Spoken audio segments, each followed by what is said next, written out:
yango wana Abraham ayokelaki Sara azwaki mwansi na ye oyo ya mibale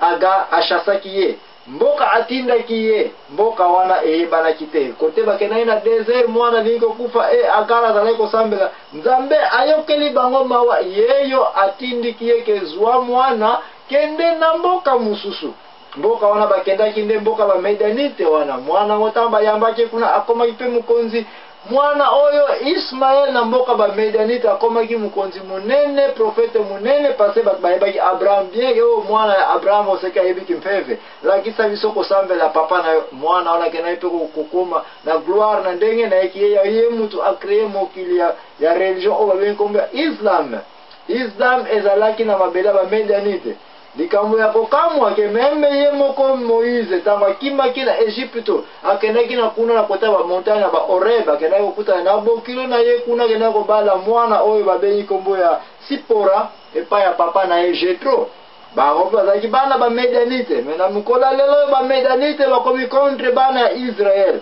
Alors comment bakoki kolongela nation ya boye ezali na Nzambe question munene ezalaki na bakonzi nyonso ya 5 grandes nations balobi comment tokobundisa Israël mais tokobundisa bango na musunité parce que soki tobundisa yango na musunité oyebi déjà été défaite ezali très possible baza muke kasi Nzambe na bango aza makasi de place wana décision eyaki kozwama ete ok banda lelo oyo biso tomoni tika tobengisa le prophète le plus grand puissant côté ya opposé ya bana Israël était pour aya pe yepe na Nzambe na yepe na mayele na ya ki prophétie aya poete aya ko lakela ba oyo mabeki Israël ekoka ko panzana nde bisika wana bakena yo consulter Balaam ayebanaki lokola prophète munene kasi tose yango na émission na prophète ba waza na YouTube oyo Rolanda yango na sima ya un prophète il y a toujours un profit d'argent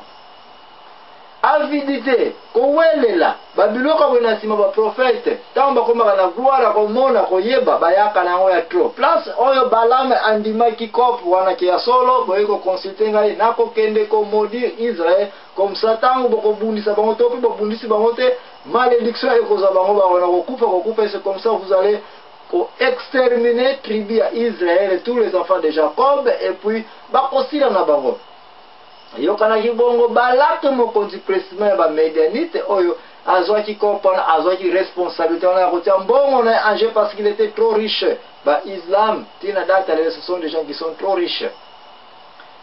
Kozo mbala liboso Balaam alingia kende pour maudire Israël kopo wana esiba kite pour une raison ou autre dans des côtés ko recommande to beaucoup na kutanga na Bible parce que makambo ebele ezali ko ya toko tante oke na makambo ezali ko leka na société na biso pona ko ya kotala pe yango na Biblia de place au bas consulta qui est première fois esimba kite deuxième fois esimba kite na troisième fois pour la rokata na mokuse pour page za ebele tant to tenter ko marier ba makamozo le kana culture na biso na ba village na biso na ba cité na biso comment elekelaka même bisika oyo azwaki desser okende po akoka kokende ko maudire Israël par contrat avec tous les rois ya ba contre wana précisément ya ba Moabite na ba Medianite nzela Balaam azalaki okende akutani na ka umbunda na ye azwaki ine anes ekena nzela epui mpunda emonaki mutu moko na liboso oyo ye Balaam amonaki te mpunda ngo eboyi kotuta mutu yango edevie na zamba kote edeviaki na zamba bansende wana banzube wana banini tusa esalaki ke Balaam asiliki abeti cheval na eto mpunda na ine anes mpunda elobi te mpunda esala eloko moko te etiki kaka mpunda eluki kima suna kote mosusu kote ekendaki ekangami entre banzete na lupangu ya baclotire ya bavinero ke babilanga encore une fois eke na pembeni etuti sikoyo lokolo ya ye Balaam ke akomi pre ya moyen akima to akweya to akende bisika moko ezali te po azalaki kale epesa ki Balame kanda ye wana pafu abeki lisusu mpunda yango makambo ezali na mukanda ya nombre metoza ko ya poto ya ko yeba comment koleso lobete keba na église na bino ya Jésus ki ye yango toza ko vivre na société mi ya mikolo ke kati na ba église na biso molimo ya Balame ezali pe to ko yeba comment to ko sola ke banda lelo église na biso toza molimo ya Balame to pa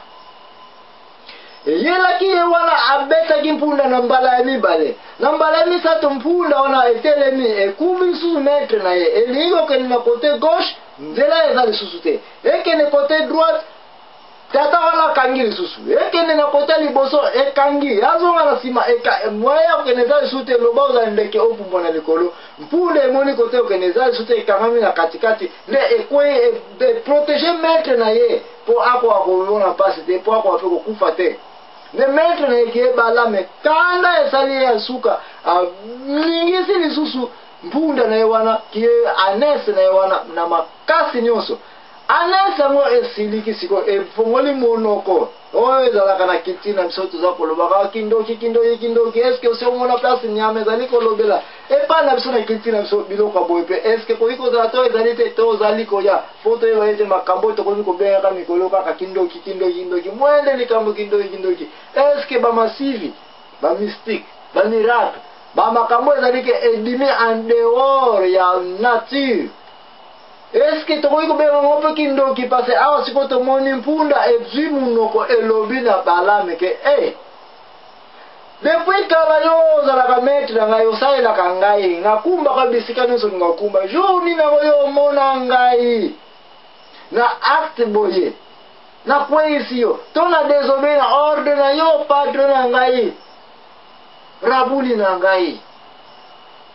nde place wana Balame a répondre mpunda na ye alobi na ke non nano osala biloko ya boye te kasi obiki ke nayaki na epe na ngai te po soki nayaka na epe na ngai nde na kati na mbala moko osali nini nde okufi ntango asilisaki koloba bongo na mpunda masolo ye na mpunda ntango esili nde amoni sikoyo tata moko atelemi alitala pour 3 fois nabikisi yo mpo okontinue na nzela na yo te parce nasi napekisa yo ke okende te bisika wana ozali kokende mpo okende komodire Israel me oyokelaki ngai te mais anyway napesi yo chance bato balingaka mo chance ngai nalingaka mo chance te mais napesi yo opportunité mosusu ya okomprendre ke mpo na nini mpunda aacte boye tata ntango atalaki Balame ntango atalaki tata akomprendre ke donc oyo azali angelou assimilier humiliation moya liboso yango wana ndeko nanga souligner yango avant que to continue na programme na biso oyo ya Balame église na bino eza na doctrine ya kote ya makambo ya Balame na humiliation na ye oyo avandi calme a comprendre que ezali faute ya mpunda te azwi mpunda na ye mpo akende tata wana ke angelu ya Nzambe eyebisi boye nakotika yo sikozonga te me nakopesa yo permission okontinue kote oza kokende kokutana na Balake mokonzi ya bamedianite kende kokutana na ye bandeko makambo oyo eza na yango na Bible na nombre me nazali koloba yango mpona bandeko oyo nanu tozoma opportunité ya kotanga yango te to toza na temps ya kende kotanga Bible te to mpe toyebi kotanga Bible te to mpe totanga yango me peut-être lelo tika olata ceinture na yo bouclier na yo mpo oyeba koma tokokumbela émission oyo ya Balame eske molimo ya Balame ezali kati na biso te doctrine ya Balame esili kokota na mboka na biso te bamboka na biso ya Afrique eske molimo baeglise chrétienne ekomi église ekomi kote ya doctrine de Balame te tozali koya mpo toyeba mpona nini émission ya lelo ezali préparé mpona Afrique précisément place bato bazali kaka kolobelaka kindoki oyo ezali kaka section liboso tolingi mpe koningisa Balame bayebise na angelu oyo te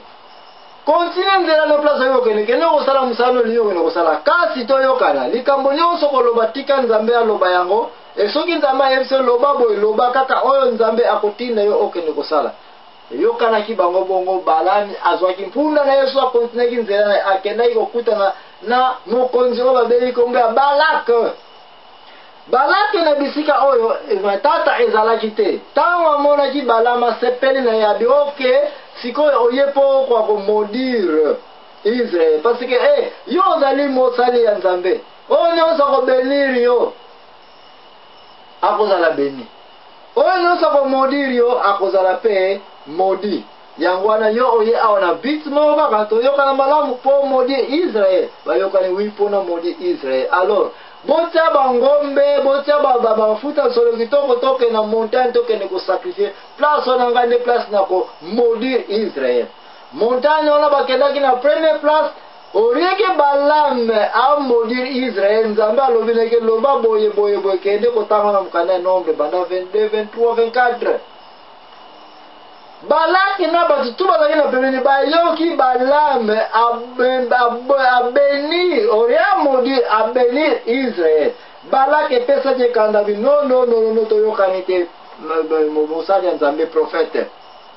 Yo mdole le grand prophète na contre oyo biso nyonso oyeba na ba nation nyonso. Même Israel bazana prophète net yote. Balame